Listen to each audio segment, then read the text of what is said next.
Good day students. आज हम लोग औसत के एक अलग से टॉपिक पे बात करते हैं। औसत में कई बार दो चीज़ों का औसत दिया जाता है और वहाँ पर हम लोग सवाल में एलाइगेशन मिश्रण के रूल का प्रयोग करते हैं। चलिए सवाल देखते हैं हम। जैसे कह रहा है एक कक्षा की औसत आयु 15.8 है और लड़कों में 16.4 और लड़कियों की औसत आयु है आपकी 15.4। चलिए तो औसत निकालना है हमें कक्षा में लड़के तथा लड़कियों का अनुपात।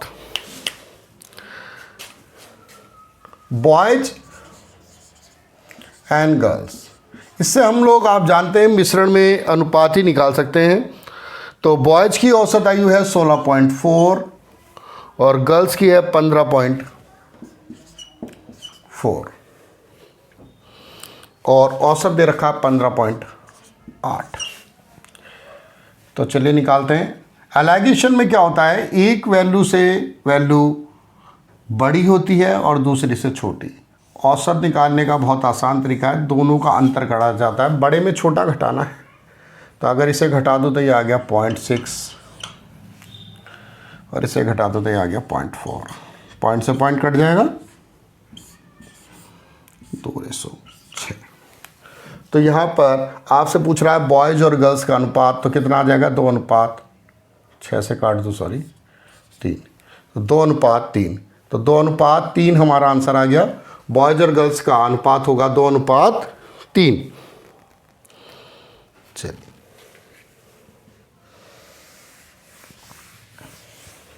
और करते हैं इस सवाल का, एक और सवाल करते हैं। एक कक्षा में छात्रों की औसत भार 38 kg है। इनमें लड़कों का औसत भार 42 तथा लड़कियों का औसत भार 33 है। यदि लड़कों की संख्या 25 हो तो लड़कियों की संख्या क्या है? लड़कों की संख्या 25 हो तो लड़कियों की संख्या क्या है? चलिए देखते हैं। एक कक्षा के छात्र का औसत भार बॉयज और गर्ल्स में ही बटा हुआ है यहाँ पे भी, और आपसे कहता है लड़कों का 42 और लड़कियों का मान 33 है और एवरेज वैल्यू जो है वो 38 है।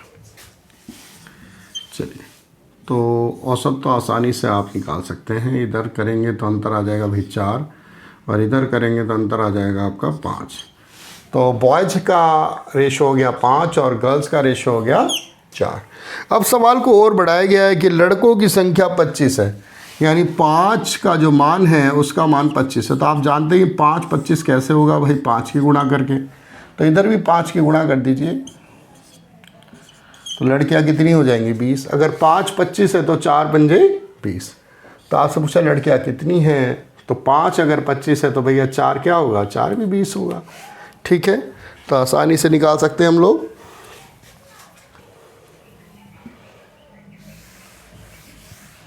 चलिए एक दो सवाल और देखेंगे इस विषय पे, कंसेप्ट क्लियर होना चाहिए। कह रहा है 120 छात्रों का औसत 35 है।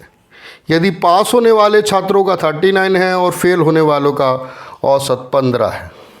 फेल होने वालों का औसत 15 है, तो आपको बताना है कुल पास होने वाले छात्र। एक परीक्षा में 120 छात्रों के अंकों का औसत 35। चलिए पास और फेल में बटा हुआ है हमारा सवाल। तो पास वालों का एवरेज दे रखा है उन्होंने आपका 39 और फेल का 15 और दोनों मिलकर बना रहे हैं भाई कितना, 35। चलिए देखते हैं। यहाँ तो अंतर आ रहा है 4 का और यहाँ अंतर आ रहा है 20 का। तो अब की बार कह रहा है कि बताइए पास होने वाले कितने, और टोटल संख्या जो दे रखी है वो 120 दे रखी है। तो टोटल का रेशो है 20 और 4 24। तो अगर 24 का मान उसने दे रखा है 120, तो 24 पंजे 120। तो पूछ रहा है पास वाले कितने होंगे, बता दीजिए। पास वाले 5 आ गया है, तो भाई 5 20 पंजे 100। तो पास वाले कितने होंगे, पास वाले होंगे 100। अगर फेल वाले पूछेगा तो बता देंगे 5 से गुणा करके। फेल वाले 20, फिलहाल तो पास पूछ रहा है तो पास कितने हो गए 100।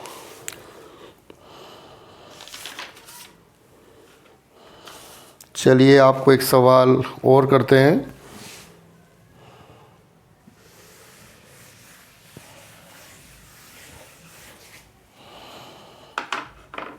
एक कक्षा में दो विभाग हैं, विभाग ए है और एक विभाग बी है, जिनकी औसत आयु विभाग ए में 40 स्टूडेंट है और उनकी औसत आयु 14.5 दे रखी है, और बी की संख्या जो है 32 है और उनकी औसत आयु दे नहीं रखी। बी का एवरेज दिया ही नहीं भाई। ओके, और पूरी कक्षा की औसत आयु दे रखी है 14.2। सवाल अगर कैलकुलेशन से करा जाए तो बहुत लंबा हो सकता है। चलिए करके देखते हैं इसे एलाइगेशन से, क्या हम आसानी से कर सकते हैं? बिल्कुल कर सकते हैं। ए में 40 स्टूडेंट दे रखे हैं, बी में 32 दे रखे हैं। इससे क्या निकलता है? रेशो ही तो निकलता है। इस बार रेशो हम निकाल लेते हैं। ये आ गया भाई, 8 से काट दे तो 8 पंजे 40। ओके, 5 आएगा और 4। तो अगर मैं इन दोनों का अंतर करूं तो इनका अंतर आता है 0.3, तो 4 का मान 0.3 है, तो 5 का मान क्या होगा निकालें। अगर 4 का मान 0.3 है तो 5 का मान क्या होगा निकाल लेते हैं। चलिए 1.5, 4 से काटेंगे, 4 से काटते हैं, 4 का मान 0.3, 5 का मान कितना होगा? 4 तिया 12, 4 7 28, 0.375, यानी 5 का मान होगा 0.375। जिस तरह 4 का मान मिला उस तरह 5 का मान भी मिल गया। अब ये तो बात हम जानते हैं कि अगर ये वैल्यू इससे बड़ी तो ये वैल्यू इससे छोटी होगी। छोटी का मतलब घटाना है, तो घटा देते हैं। निकालें इस मान को। हमारे पास वैल्यू है 14.200 लगा दिया मैंने, क्योंकि 3 वैल्यू दशमलव के बाद घटानी है। 10 में से 5 गए 5, 9 में 7 गए 2, 11 में से 3 गए 8, 13.825। तो यहाँ पर जो मान आने वाला है वो आने वाला है ये।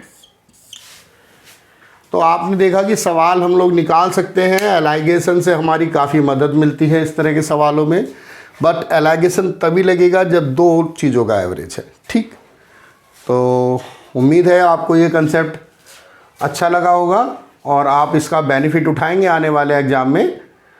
आगे हमारे साथ बने रहिए।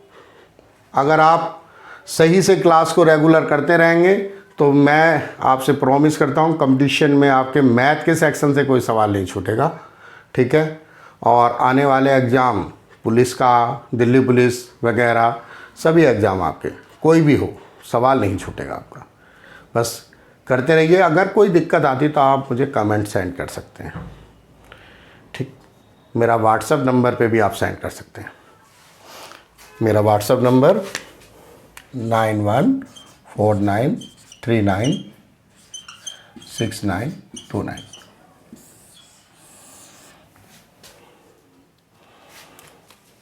9149। आपकी कोई समस्या आप मुझे सेंड करिए, मैं आपको उसे बिल्कुल प्रॉपर सॉल्व करके भेजूँगा। ओके।